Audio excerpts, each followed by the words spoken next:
Welcome to new school BD. এই ভিডিওতে আমরা সপ্তম শ্রেণীর গণিত বইয়ের 260 পৃষ্ঠার একক কাজের উত্তর নিয়ে আলোচনা করব।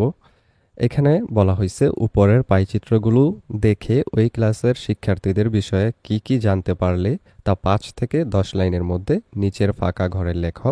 চলো আমরা আগে পাইচিত্রগুলো দেখে নিই।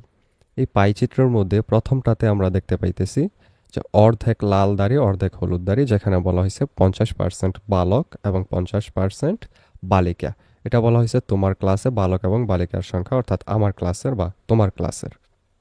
তাহলে আমরা প্রথম ঘরের বেলায় লিখতে পারি যে কয়ের পাইচিত্র থেকে আমরা জানতে পাই যে ওই ক্লাসের শিক্ষার্থীদের মধ্যে 50% বালক এবং 50% বালিকা, অর্থাৎ ওই ক্লাসে বালক ও বালিকার সংখ্যা সমান।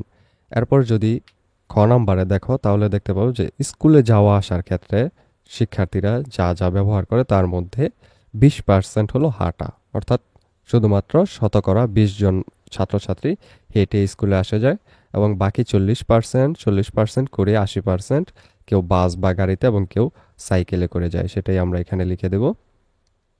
ক্ষয়ের পাইচিত্র থেকে জানতে পাই যে সবচেয়ে কম সংখ্যক শিক্ষার্থীরা পায়ে হেঁটে স্কুলে আসা যাওয়া করে, যেহেতু সবচেয়ে কম 20% শুধু পায়ে হেঁটে যায় আসে এই কারণে, এবং সমান সংখ্যক শিক্ষার্থী অর্থাৎ 40% করে বাস বা গাড়ি ও সাইকেলে আসা যাওয়া করে। এরপর গয়ের পাইচিত্র হতে পাই যে সর্বাধিক সংখ্যক শিক্ষার্থীরা গণিত পছন্দ করে এবং কম সংখ্যক শিক্ষার্থীরা গণিত অপছন্দ করে, অর্থাৎ বিদ্যালয়ের অধিক সংখ্যক শিক্ষার্থী গণিত পছন্দ করে। এখানে যদি একটু খেয়াল করো তাহলে দেখবে যে গণিত পছন্দ বা অপছন্দর ক্ষেত্রে অপছন্দ শুধু 15% এবং পছন্দ হলো 85%।